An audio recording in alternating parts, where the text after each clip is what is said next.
अस्सलाम वालेकुम स्टूडेंट्स। आज का टॉपिक है the levels of organisation.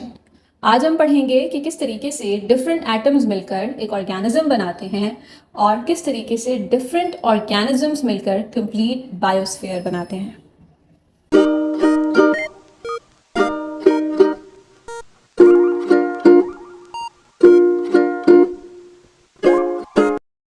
Levels of organisation में जो सबसे पहला लेवल है वो है एटॉमिक लेवल ऑफ ऑर्गेनाइजेशन।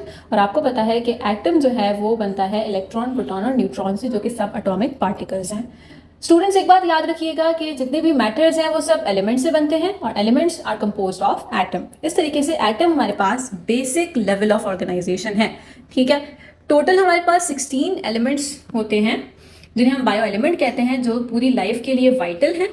और इन 16 एलिमेंट्स में से सिर्फ 6 एलिमेंट्स ऐसे हैं जो कि मोस्ट इंपॉर्टेंट हैं, जिसमें हमारे पास carbon, nitrogen, hydrogen, oxygen, sulphur and phosphorus आता है। इन्हीं एलिमेंट्स की हेल्प से डिफरेंट बायोमोलिक्यूल्स बन रहे होते हैं। मॉलिक्यूलर लेवल ऑफ ऑर्गेनाइजेशन की अगर बात करें तो जब एटम्स कंबाइन होते हैं आपस में तो बनता है मॉलिक्यूल। और मॉलिक्यूल्स जो हमारी बॉडी में मौजूद हैं उन्हें हम बायोमोलिक्यूल्स कहते हैं। बायोमोलिक्यूल्स हमारे पास दो किस्म के होते हैं, माइक्रोमोलिक्यूल्स और मैक्रोमोलिक्यूल्स। माइक्रोमोलिक्यूल्स वो मोनोमर्स होते हैं जो जब आपस में मिलते हैं तो पॉलीमर बनता है मैक्रोमोलिक्यूल। ठीक है, यानी कि micromolecule glucose, amino acids etcetera मिलकर मैक्रोमोलिक्यूल्स बनाते हैं, कार्बोहाइड्रेट, प्रोटीन्स एक्सेट्रा।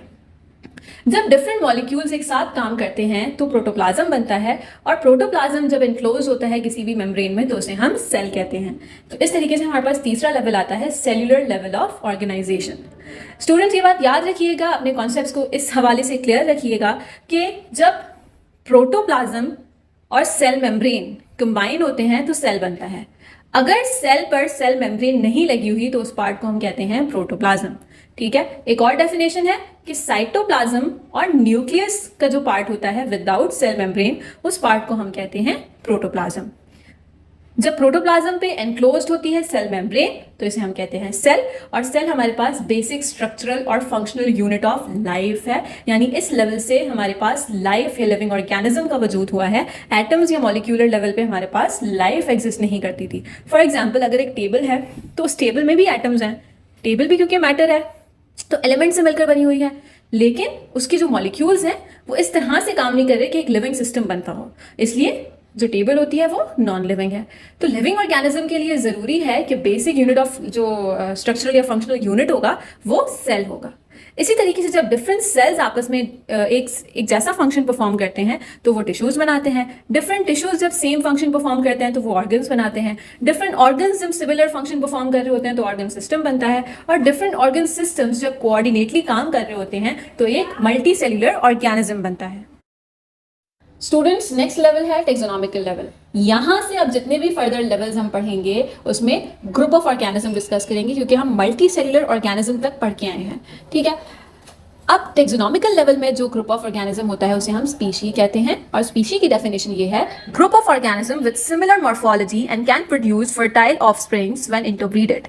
यानी कि स्पीशी वो होती है जिनकी मॉर्फोलॉजी, जो कि हमने ब्रांचेस ऑफ बायोलॉजी में पढ़ी थी, एक्सटर्नल स्ट्रक्चर्स, स्पीशी के एक्सटर्नल स्ट्रक्चर्स यानी मॉर्फोलॉजी सिमिलर होती है, and can produce fertile offsprings when interbreed. और जब वो रिप्रोड्यूस करते हैं तो ऐसे ऑफस्प्रिंग्स या ऐसे रिप्रोडक्टिव प्रोडक्ट्स या ऐसे बेबीज होते हैं जो कि वो बेबीज भी फर्दर रिप्रोड्यूस करने के काबिल होते हैं।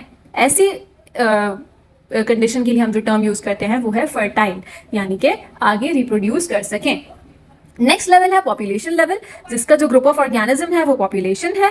और ये ग्रुप, इस ग्रुप की डेफिनेशन क्या है, group of same species living together.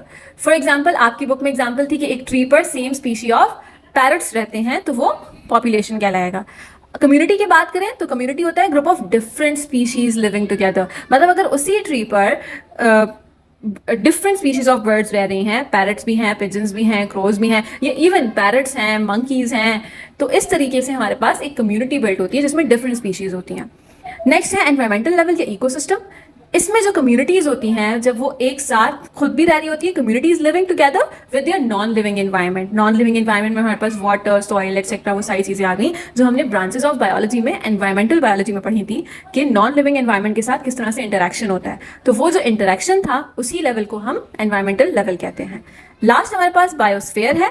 तो biosphere is basically part of earth where life exist, यानी कि जमीन का वो हिस्सा जहां जिंदगी एग्जिस्ट करती है, जहां स्पीशीज रहती हैं, कम्युनिटीज रहती हैं, चाहे वो प्लांट्स हों, चाहे वो एनिमल्स हों, चाहे वो माइक्रो ऑर्गेनिजम्स हों, अगर वहां पे लाइफ एग्जिस्ट करती है तो उसे हम बायोस्फीयर कहते हैं।